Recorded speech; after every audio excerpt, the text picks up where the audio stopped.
Je m'appelle Christelle Fiorini, je suis phytochimiste, j'ai travaillé en recherche pendant 22 ans et je suis actuellement responsable scientifique du Conservatoire botanique Pierre Fabre.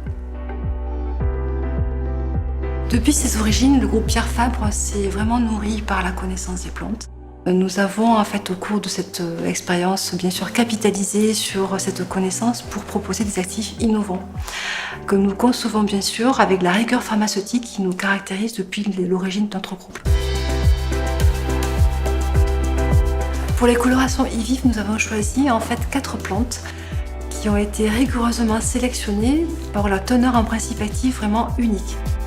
Nous avons été amenés à travers le screening de plusieurs dizaines d'extraits à choisir en fait vraiment les 5 meilleurs actifs, non seulement à les choisir mais aussi à les concevoir.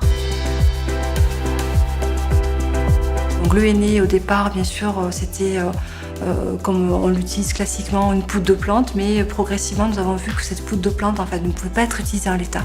Nous avons donc décidé de concevoir un nouvel actif, un actif innovant, l'extrait de henné, qui a été vraiment à l'origine de plusieurs brevets, seul et en association avec les nouveaux actifs que nous avons pu développer dans le cadre du projet e-vive de la gamme René Furterer.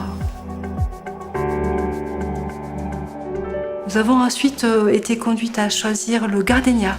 Donc le gardénia, c'est une plante qui est originaire de Chine, qui en fait a la particularité également d'avoir des principes actifs originaux et qui naturellement vont pouvoir donner de belles colorations blondes aux cheveux. Vient ensuite le sorgho.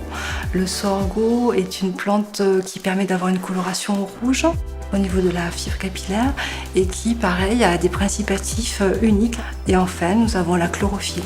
Donc la chlorophylle, en fait, permet également d'avoir différentes tonalités au niveau de la gamme de la coloration e-vive en association de différents actifs.